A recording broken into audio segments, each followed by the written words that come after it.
For nearly 5 years, Simon was treated for absent seizures with ethosuximide.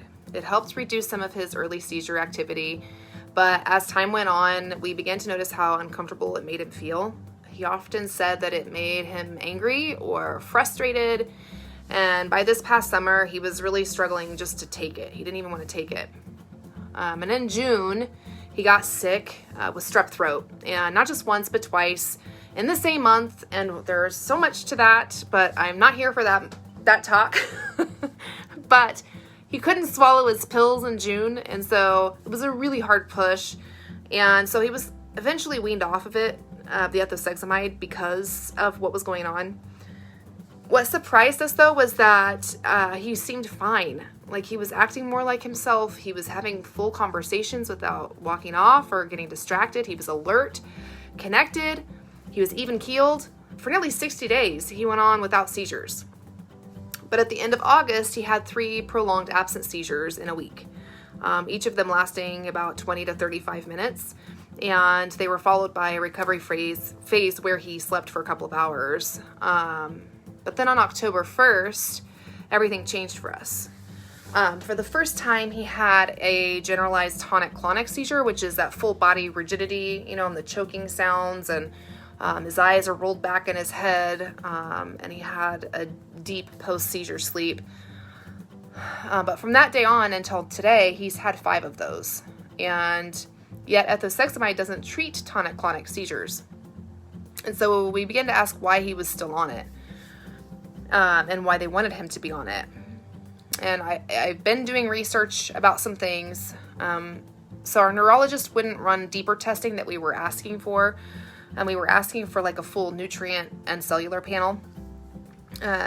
We had to turn to our PCP, our primary care provider, for Simon's Simon had genetic testing that and told us that he carried a CACNA1H variant, which affects how calcium flows through the neurons in the brain.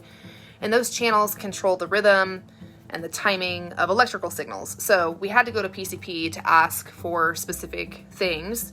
The results came back, and while our doctor said everything looked fine, I kind of felt like I was seeing something different.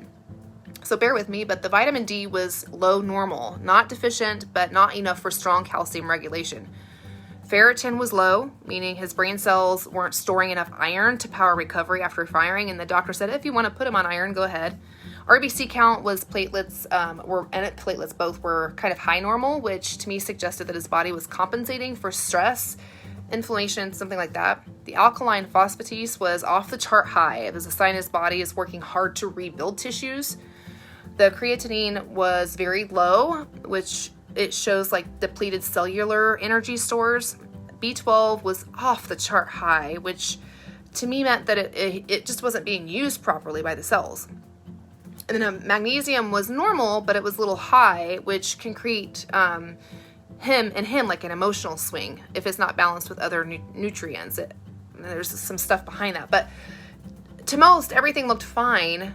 But to a child that has a CACNA1H genetic variant, the values to me seem like they would be red flags. And so we started asking questions. Our PCP couldn't tell us. Our neurologist isn't really talking to us, but it's showing that his brain is having a hard time stabilizing because it doesn't have the nutrients it needs to do so.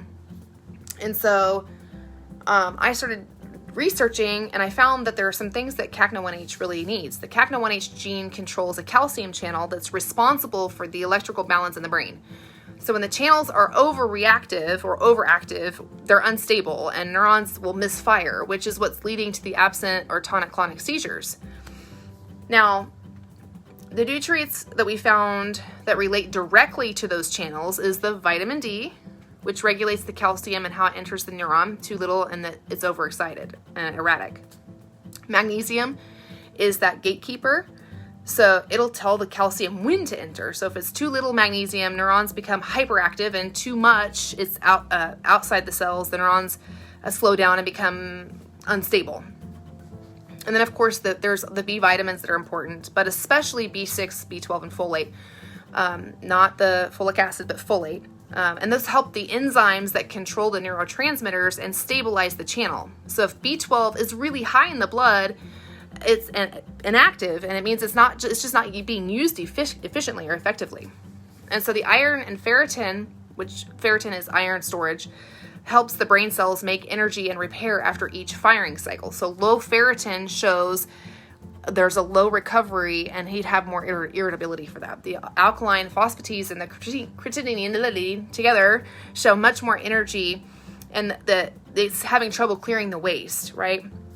So if it's too high, if it's too low, then the body is rebuilding faster than it can recharge. So for Simon, this meant that the brain can't regulate electricity properly if the cells aren't fed what they need in order to stabilize the calcium channels. So after all of that,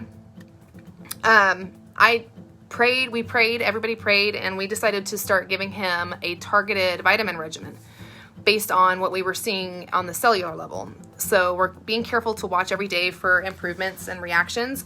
But it was only a couple of days in, and we started seeing something really remarkable. Simon was feeling things again. One night he was laughing and crying at the same time. He's like, "This is a weird feeling." So he's describing things that seem new to him. And what's interesting is it's because his neurons are starting to wake up. His nervous system is starting to wake up after 5 years of running on survival mode. And we've also been monitoring like his sleep. We'd already been doing that. And we're seeing the signs that this is actually helping in his nighttime activity as well. Normally you have cycles, and for Simon, he has one cycle and that's it. And so now he's starting to have several cycles. So his body looks like in sleep, it's actually trying to regulate itself, and it's starting to try to push to have the cycles that he needs from deep sleep and REM and all of that. It's so exciting because for the first time since we've been monitoring, he had 2 hours of deep sleep. Normally it's 45 minutes, hour tops. So we know we have a long road ahead of us, but for the first time, we're not walking it blindly. I feel like we're starting to get the information that we need. And God is using that knowledge. He's using the science and the genetics and even the lab data to show us even the hidden things, the things that people aren't going to tell us. So we're asking for prayer that Simon's neurons find peace, that his calcium channels will start to regulate properly, and of course his emotions will settle into safety, and the body will continue to strengthen and grow like we need him to. But I also want to talk about every parent and talk to every parent who feels dismissed or even unheard. Find the courage to keep searching. Don't stop. Healing isn't always instant, and sometimes it's revealed one layer at a time, but every step that we take as a parent toward understanding is a step toward wholeness. The miracle isn't just that healing happens. It's that God gives us the wisdom to see it beginning.